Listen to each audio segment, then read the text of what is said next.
오늘 봉독한 본문 26절을 보면은요, 사람이 만일 온 천하를 얻고도 제 목숨을 잃으면 무엇이 유익하리요? 사람이 무엇을 주고 제 목숨을 바꾸겠느냐? 이렇게 말씀합니다. 목숨이 가장 귀하다는 말이죠. 그래서 오늘 말씀의 제목은 세상에서 가장 귀한 것이라는 제목입니다. 한번 따라 하십시다. 세상에서 가장 귀한 것. 네. 옆 사람과 서로 눈을 보고 인사하면서 이렇게 서로에게 복을 빌어줍니다. 세상에서 가장 귀한 것이 무엇인지 깨달으시기 바랍니다.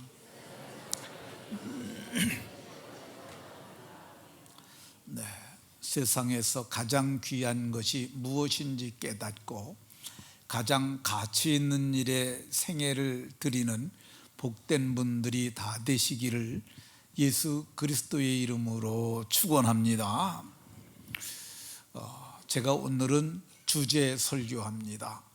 그러니까 저는 저와 같은 설교자를 강해 설교자라고 해요. 강해라는 말은 본문을 잘 살펴서 문자적, 문법적, 역사적으로 그 말씀을 밝히 알아서 그를 회중들에게 하나님의 뜻대로 전해주는 게 강해 설교자라고 할 것입니다. 근데 오늘은 강해 설교하지 아니하고 주제 설교 혹은 제목 설교라고 하는데, 이 세상에서 가장 귀한 것이 무엇인지 그것을 말하려고 합니다. 세상에서 가장 귀한 것이 무엇입니까? 세상에서 가장 귀한 것이 무엇이냐고 하면 많은 사람들이 돈이 귀하다고 합니다. 돈은 가치를 결정하는 기준이 되는 겁니다. 그러니까 이거 값이 얼마나 가요? 그럴 때 돈이 값이 비싸게 매겨지면 그는 가치 있는 물건이 되고, 저거 값이 얼마나 돼요? 라고 물었을 때 값이 보잘것없으면 가치가 별로 없는 기준이 되는 것이 돈입니다. 돈은 우리가 살아가는데 절대적으로 필요하죠. 그래서 어떤 분들은 그래요. 돈만 있으면 못할 거 없다고, 무엇이든지 돈만 있으면 다 할 수 있다고 얘기를 하는 사람들이 꽤 많습니다. 근데 사실 돈만 있다고 뭐든지 다 할 수 있습니까? 그거는 아닙니다. 돈으로 할 수 없는 것들 참 많습니다. 유럽 자문에 돈으로 침대는 살 수 있지만 깊은 잠은 살 수 없다, 그런 말이 있습니다. 잠을 깊이 못 자요. 그러니까 침대 아주 비싼 거 있다는데 그거 사다 놓으면 나 잠 깊이 잘 수 있을 거야. 근데 침대 좋은 거 사다 놨다고 그 깊은 잠 잘 수 있나요? 그건 그렇지 않습니다. 돈이 많으면 비싼 책 살 수 있습니다. 비싼 책 책꽂이다 아주 빽빽하게 사놨다 놨다 할지라도 그 사람이 그 책 사다 놨다고 지식인으로 변하지는 않습니다. 돈 있으면 좋은 음식도 많이 살 수 있습니다. 근데 비싼 음식 샀다 할지라도 그거 음식 비싼 거 사다 놨다 할지라도 그걸 맛있게 먹지는 않습니다. 왜 그러냐면 입맛이 중요하기 때문에 그렇습니다. 돈으로 화장품은 살 수 있지만 아름다움은 살 수 없습니다. 아름다운 옷과 장식은 사서 걸칠 수 있지만은 참된 멋은 사지 못합니다. 어제 조은장 집사님 딸이 결혼식을 했습니다. 근데 제가 어제 주례를 했는데요, 가서 보니까 조은장 집사님이 어제 좋은 옷을 입었어요. 근데 좋은 옷 때문에 그분이 멋있는 게 아니라 그 몸매가 아주 기가 막힙니다. 그분이 군대에서 의장대 했대요. 그래서 그런지 그분은 어떤 옷을 입어도 맵시가 나요. 그러니까 아름다운 옷을 입었다고 맵시가 나는 게 아니라 몸이 좀 잘생겨야 맵시가 나는 겁니다. 돈으로 좋은 집은 살 수 있습니다. 그러나 행복한 가정은 돈으로 살 수가 없습니다. 그러니까 영어로 표현하면 하우스와 홈인데요, 건물은 사지만 행복한 가정은 돈으로 살 수 있는 게 아닙니다. 약은 살 수 있지만 건강은 살 수 없고요, 사치는 할 수 있겠지만 교양은 돈으로 사지 못하고요, 향락은 돈 가지고 누릴 수 있지만 행복은 돈으로 살 수 없습니다. 돈으로 종교는 구하고 인정을 받을 수 있을지 모르지만 돈으로 천국을 가지는 못합니다. 그래서 우리 애들 노래 중에 돈으로도 못 가요 하나님 나라, 그런 찬양도 있습니다. 그러면 돈이 세상에 가장 귀한 것은 아니라고 볼 수 있잖아요. 그럼 돈보다 더 귀한 것 있을까? 돈보다 귀한 것 있습니다. 진주 같은 것, 성경에도 극히 값진 빈주, 보석을 얘기를 합니다. 마태복음 13장에는 천국 비유가 들어있는데 천국 비유가 7가지가 들어있어요. 7가지 7중 구조로 되어 있습니다.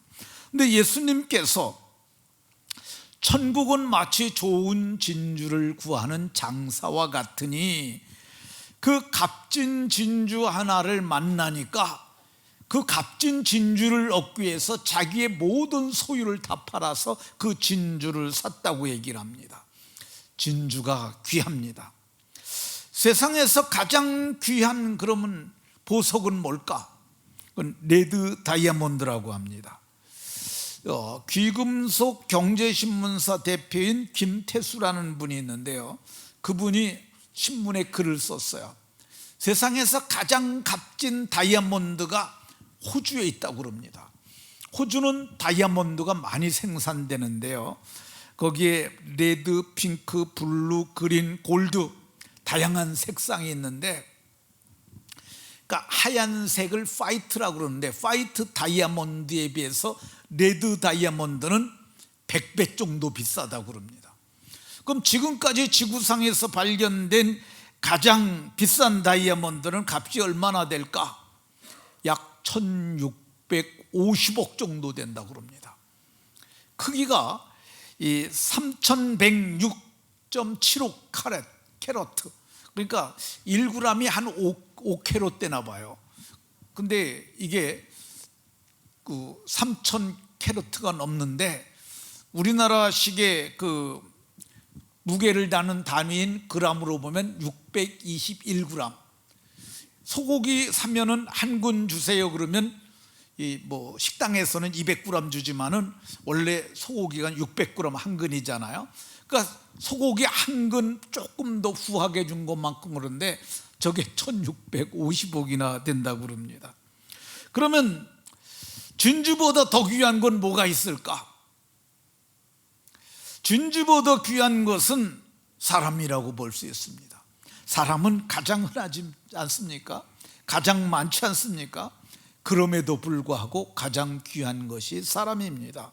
사람은 이 모든 것을 소유하고 관리할 수 있는 능력을 갖춘 사람이기 때문에 사람의 가치는 그것들보다 귀하다고 할 수 있습니다. 누가복음 12장에 보면 예수님께서 목숨이 음식보다 중하고 몸이 의복보다 중하니라. 그러니까 몸이 중요하고요, 그 다음에 더 중요한 건 목숨이 중요하다고 그럽니다. 왜 목숨이 중요하냐? 하나밖에 없으니까.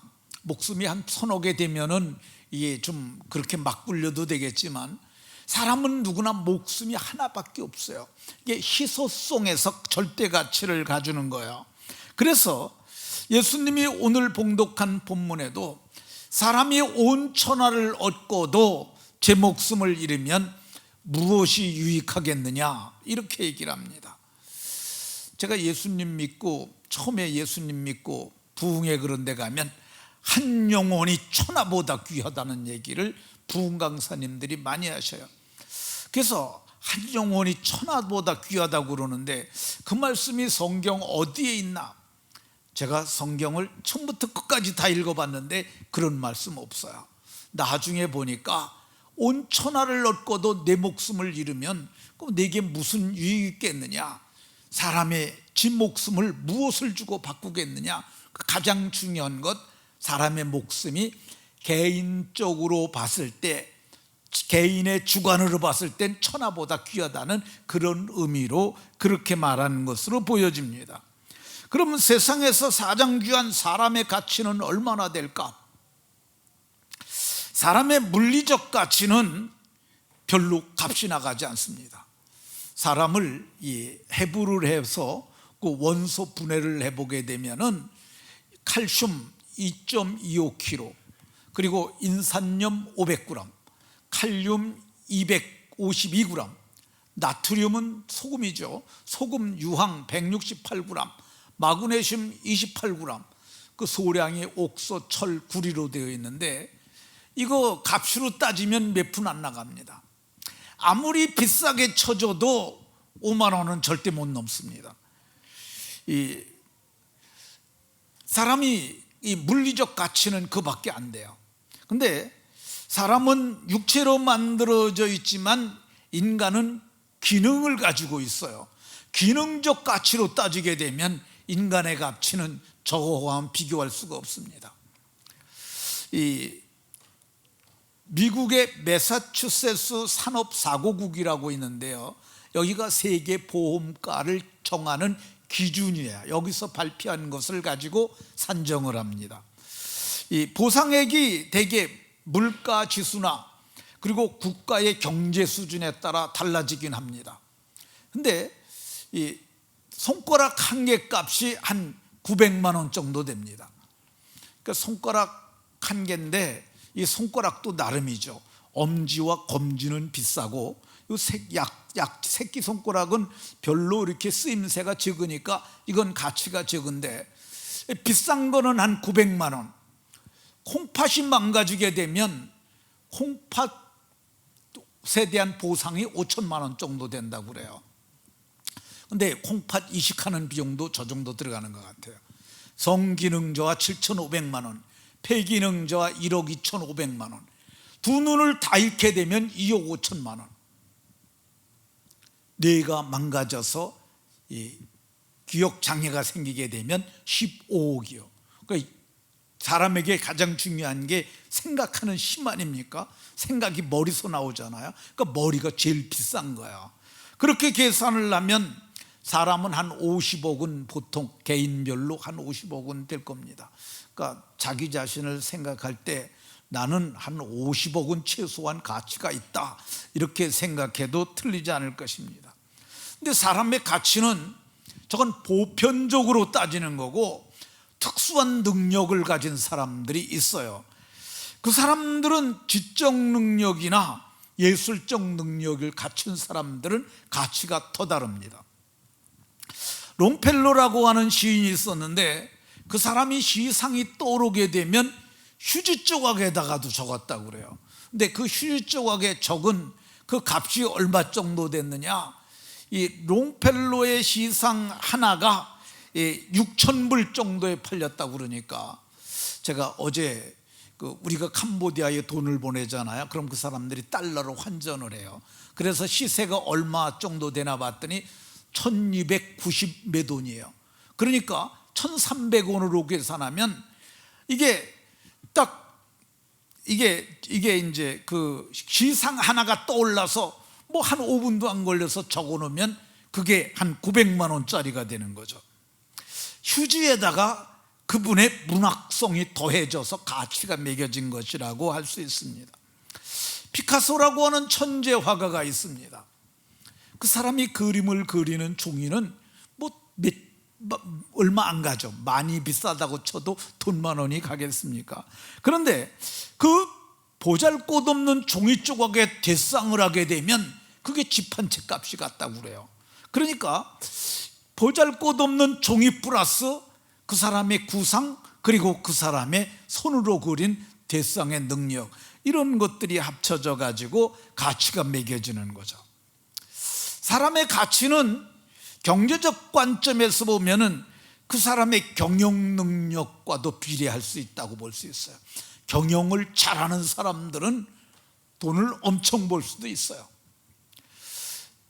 미국 아리조나 주에 살고 있었던 스미스라고 하는 보석 상인이 있었는데, 그 사람은 보석 가게를 운영하는 사람인데 수석을 구경하러 갔어요.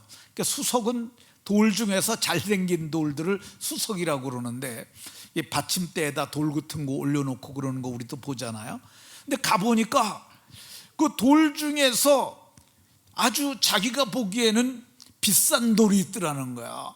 근데 그게 15달러가 매겨져 있었어요. 그래서 그 사람에게 물었습니다.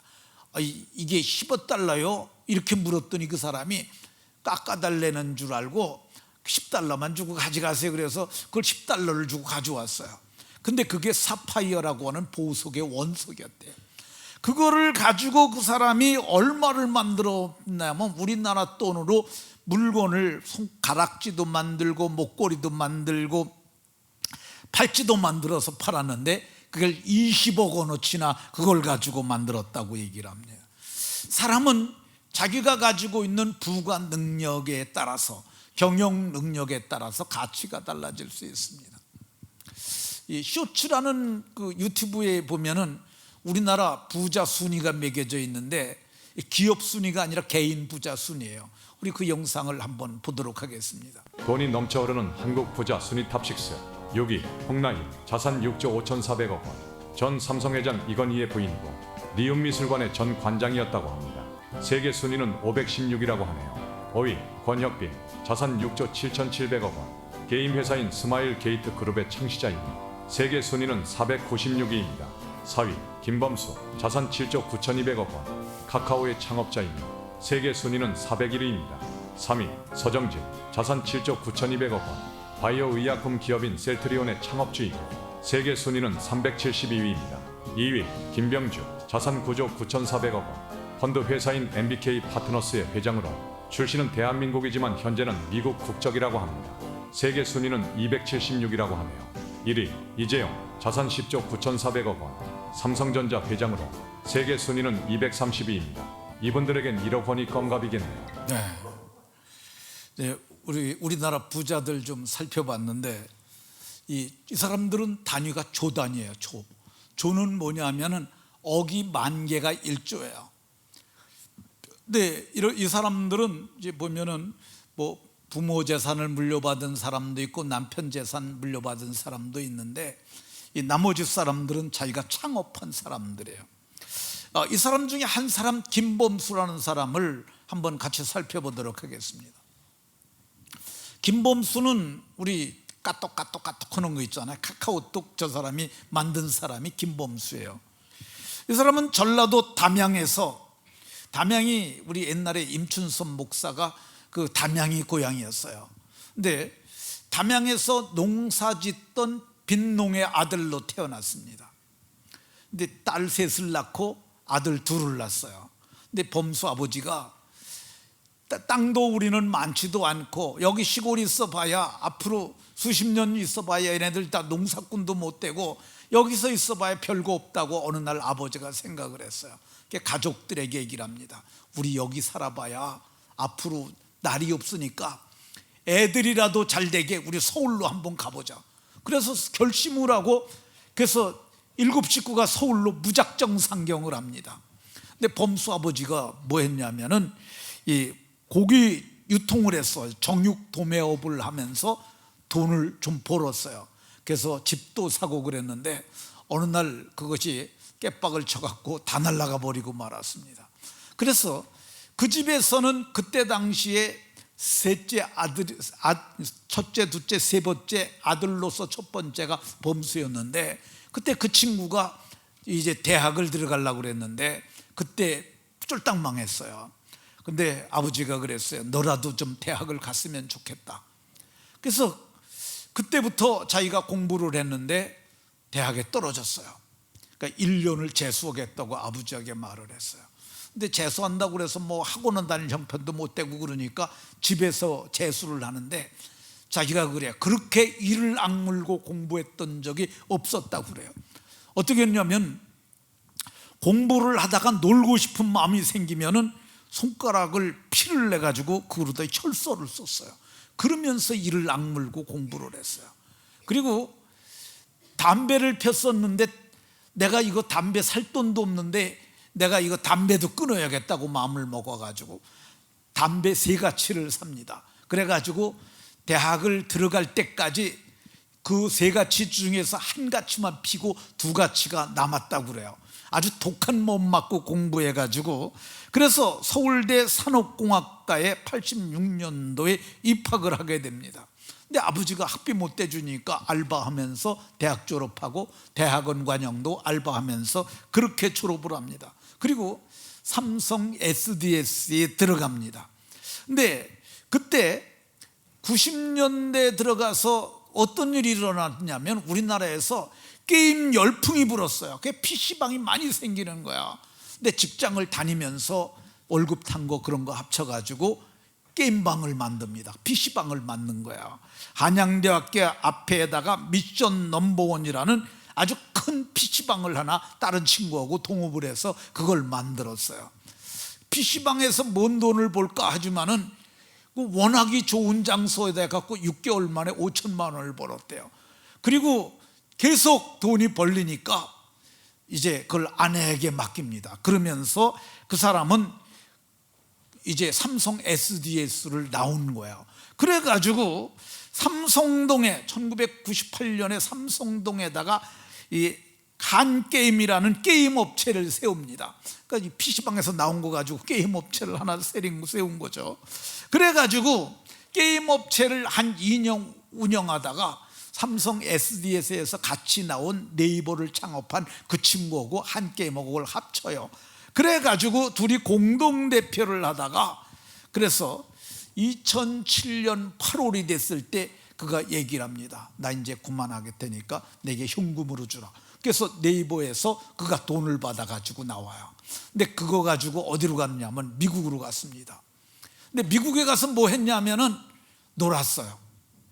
애들한테도 그랬어요. 내가 아빠가 고등학교 졸업하고 대학 못 가갖고 나 1년 동안 했는데 그거 별거 아니다. 놀아도 괜찮다. 그래갖고 작정하고 3년을 놀기로 하고 애들 학교 하나도 안 보내고 그러니까 엄마도 게임하고 아빠도 게임하고 날마다 놀러 다니는 거야. 그러면서 3년을 놀았어요. 그러면서 김범수가 뭘 보냐면 TV에서 컴퓨터로 가더니 이제 스마트폰으로 옮겨가는 걸 봅니다. 그래갖고 2010년이 됐을 때 가족들에게 양해를 구하면서 한국에 들어와 가지고 카카오톡이라고 하는 그 업체를 그 사람이 세우게 됩니다. 그러니까 PC 메신저에서 카카오톡 메신저로다 모바일 메신저로서 새로운 지평을 연 거죠. 이게 그때 당시 1910년도에는 문자 보내는데 돈을 냈잖아요. 대용량 문자는 또 돈을 내야 돼요. 근데 이 친구가 무료로 한 거야. 그러니까 아니 무료로 해도 하는 싼 데다가 뭐 이모티콘인가 그것도 보낼 수 있고 그러니까 사람들이 그냥 폭발적으로 가입을 하는 거야. 그래서 1년 만에 1000만 명이 가입을 합니다. 그렇게 되니까 근데 그분이 그래요. 자기가 이거 이렇게 들어가는데 한 달에 10억씩 들었대요. 왜 그 10억씩 들었느냐 하면 서버라고 우리가 이걸 그쪽으로 보내서 거기서 하는 메인 서버가 있는데 메인 서버를 매달 10억씩 해갖고 꽤 오랜 기간 그걸 했는데 그러다 보니까 서버가 안정이 되고 그러니까 그때부터 여러 가지 상품을 하기 시작해갖고 지금은 그 사람이 창업 13년 됐는데 현재 개인 자산 7조 9,200억 그리고 세계 재벌 수위 401위 대한민국 4위가 되는 재벌이 된 것을 볼 수가 있습니다. 탁월한 경영 능력을 가진 기업인이 기업을 움직이게 되면 그 사람의 가치는 폭발적으로 늘어나죠. 앞으로 어떤 일이 일어날지 아직 알지 못합니다. 어쨌든 세상에서 가장 귀한 것은 사람입니다. 오늘 본문에 만일 온 천하를 얻고도 제 목숨을 잃으면 무엇이 유익하겠느냐. 이 김범수가 많은 재물을 얻었지만 지가 죽으면 그거 무슨 소용이 있겠느냐 이렇게 말하는 거야. 사람의 목숨이 가장 중요한 줄로 깨달으시기 바랍니다. 그러면 하나님이 보시는 사람의 가치는 얼마나 될까? 사람이 귀한데 하나님 보시기에 사람의 가치는 얼마나 될까? 사람님 보시기엔 두 종류밖에 없어요. 하나는 마귀 자식, 하나는 하나님 자식입니다. 요한복음 8장 44절에 유대인들을 보시면서 너희 아비 마귀에게서 났으니, 너희 아비 마귀에게서 났으니, 마귀 자식이라는 거죠. 마귀 자식의 가치는 세상에서는 아무리 대단하다 할지라도 은행장을 지냈을 수도 있고 대기업 총수를 볼 수도 있고 국가의 대통령을 지냈다 할지라도 마귀의 자식은 주님 보시기에는 차라리 태어나지 않은 게 제게는 좋을 뻔했다는 유다와 같은 동료로밖에 안 보십니다. 그 가치가 얼마나 형편없느냐 하면 지옥은 쓰레기장 같은 거야. 구더기도 죽지 않는 불못에, 불과 유황으로 타는 못에 던져질 것이라고 이렇게 말씀합니다. 김범수 씨가 지금 7조 9,200억 갖고 있다고 그러잖아요. 근데 그 사람이 3,000조를 갖는다 할지라도, 왜 3,000조를 얘기를 하냐면 3,000조면 세계 제1의 부자가 되기 때문에 그렇습니다. 우리나라에 얼마 전에 왔던 빈살만 기억하시나요? 2,800조가 있대요. 그 사람이 세계 1위예요. 근데 그 사람보다 더 많아서 돈이 3,000조가 있다 할지라도 이 하나님을 알지 못하면은 하나님 보시기에는 무가치한 그런 존재밖에 되지 않습니다. 그러면 하나님께서 귀히 여기는 세상에서 가장 귀한 사람은 어떤 사람들이겠어요? 그 사람들은 하나님의 자녀들입니다. 그러면 하나님의 자녀들은 가치가 얼마나 될까? 하나님의 자녀는 어디 가면 볼 수 있냐면 교회 가면 볼 수 있어요. 여기 하나님의 자녀들이 앉아 계시지 않습니까? 이 교회에 속한 자들은 하나님이 다 자기 피로 사신 사람들이에요. 하나님이 하나님의 피로 산 사람들이에요. 그럼 하나님의 피가 값이 얼마나 되겠어요? 하나님의 피는 세상의 재화로는 도저히 따질 수 없는 절대값을 가진 겁니다. 근데 이 하나님은 자기 피로 사신 자기의 자녀들, 그 사람들을 세상에서 가장 귀한 존재로 여기시는 줄로 믿으시기 바랍니다. 세상에서 가장 귀한 하나님의 자녀는 어떤 사람들이냐? 피로 사시기, 값을 치르고 사셨지만 또 그 피로 그의 죄를 씻어주셨어요. 피가 죄를 속하느니라, 피가 죄를 씻는 거예요. 그래서 그 피로 씻은 사람들은 깨끗해져서 하나님 앞에 설 수 있는 절대의의를 가진 사람이야. 그래서 그의 피로 말미암아 의롭다 하심을 받았는데, 그래서 하나님 얼굴 앞에, 은혜의 보호자 앞에도 나갈 수 있는 그런 사람들이 된 거야. 그러니까 자신의 정체를 아는 것이 중요합니다. 아유, 나 같은 거 늙어가지고 쭈글쭈글하고 나 같은 거 뭐해, 그렇게 생각하면 안 됩니다. 하나님을 믿는다면은 하나님의 자녀가 되었고, 어떻게 자녀가 됐냐?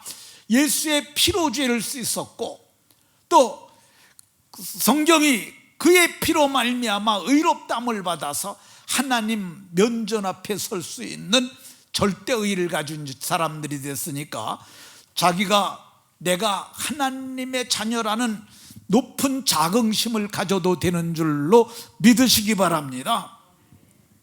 세상에서 하나님의 자녀가 된 사람들은 하나님께서 하나님의 일을 할 수 있게 하세요. 그래서 바울 사도는 내가 하나님의 자녀일 뿐 아니라 이제는 그리스도의 일꾼이요 하나님의 비밀을 맡은 자라고 얘기를 합니다. 그럼 그분이 하는 일 중에 여러 가지 있지만은 그 중에 하나가 뭐냐? 내가 예수님의 일꾼이 돼 갖고 하나님의 복음의 제사장의 직분을 알게 하셔서 이방인들을 데려다가, 믿지 않는 사람들을 데려다가 하나님이 받으실 만한 제물로 드리는 그 일을 하게 되었다고 이렇게 얘기를 합니다. 존귀한 자는 존귀한 일을 하는 거예요.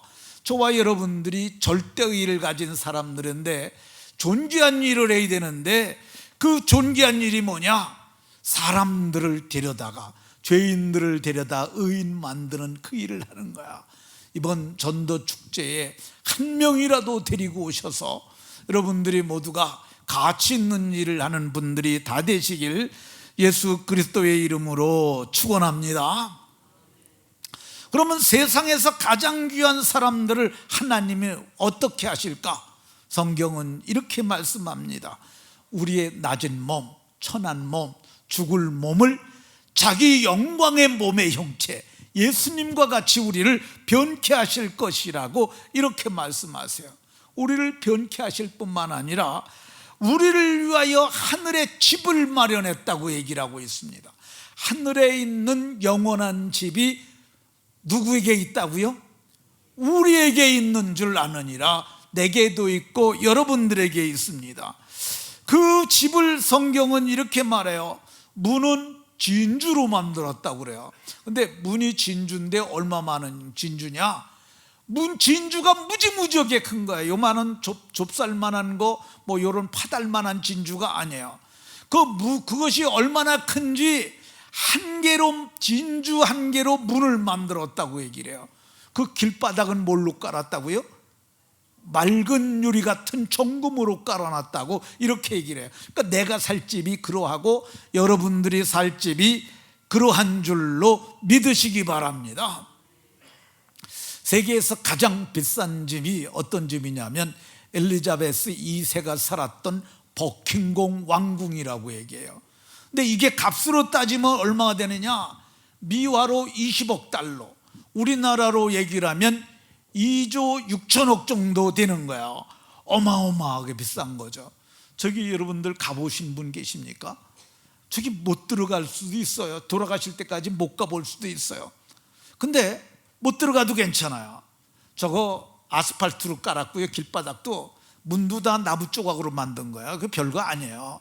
저거 세상에서는 귀하 여겨도 잠시 잠깐 후에 우리가 세상 떠나면 들어갈 집은 문마다 진주로 만들었고 그 길바닥도 맑은 유리 같은 정금으로 깐 우리의 집이 있는 줄로 믿으시기 바랍니다.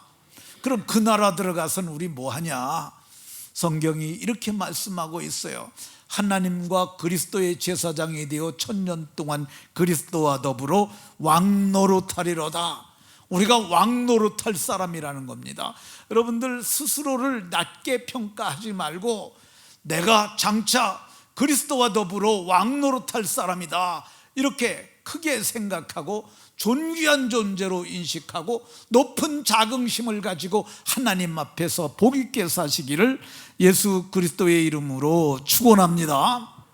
그러면 영혼을 구원해 가지고 그들을 예수의 피로 씻어서 하나님의 일꾼을 만들어서 하나님을 기쁘시게 하는 일을 하는 사람들, 이 사람들의 가치는 얼마나 더 크겠어요.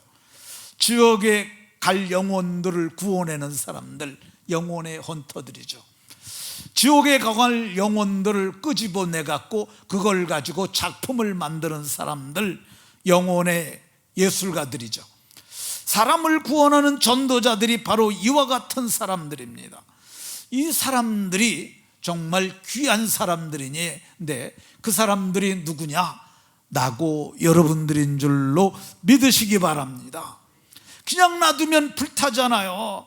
지옥에 가서 살 사람들이잖아요. 안타까운 마음으로 그리로 가면 안 된다고 그들을 이끌어내는 거예요.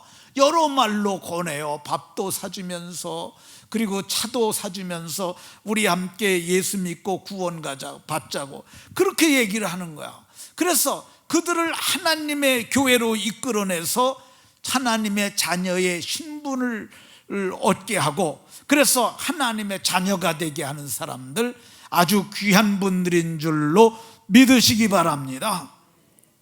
이 귀한 사람들을 하나님께서는 어떻게 하실까? 베드로 사도는 그리스도께서 나타나시는 그날에 우리로 칭찬과 영광과 존귀를 얻게 하실 것이라고 말합니다.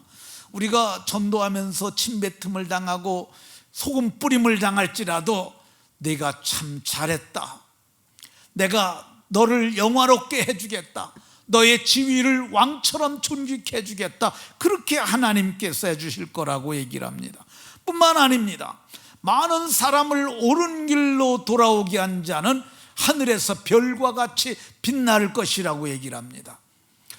우리가 TV에 자주 나오는 사람들을 스타라고 그러잖아요. 이게 빛나는 별을 스타라고 불러요. 근데 우리는 지상에 있는 그런 별이 아니라 잠깐 몇 년 떴다가 없어지는 그런 스타 아니라 우리는 영원토록 빛나는 천국의 스타가 될 줄로 믿으시기 바랍니다. 하나님께서는 자기 백성들을 찾아서 이 불구덩이에서 구원하는 자들에게 어떤 복을 주시느냐, 복음을 전하는 자들에게 복음으로 살게 해주시고요, 또 현세에서 100배로 갚아주신다고 말씀하고 있어요. 30배는 일반 농사의 소출이에요. 60배는 대풍이 들었을 때 60배예요. 100배는 뭐냐? 인간이 낼 수 있는 소출이 아니에요. 하늘에서 기적으로 복을 주시겠다고 이렇게 말씀합니다. 뿐만 아닙니다. 현세에서는 그렇게 해주시고 내세에서는 영생, 곧 영원한 생명을 우리에게 약속하고 있는 것을 볼 수가 있습니다. 뿐만 아닙니다. 우리가 전도한 사람들이 하늘나라에 가면 우리하고 그들하고 관계가 어떻게 되느냐, 성경은 이렇게 얘기합니다. 우리의 소망이나 기쁨이나 자랑의 면류관이 무엇이냐? 그가 강림하실 때 우리 주 예수님 앞에 너희들이 아니냐, 이렇게 말하고 있어요. 내가 전도한 사람들은요, 지상에서 내가 이렇게 전도했는데 이제 그 사람들이 천국에 가게 되면 내 거가 되는 거야. 예, 그러잖아요.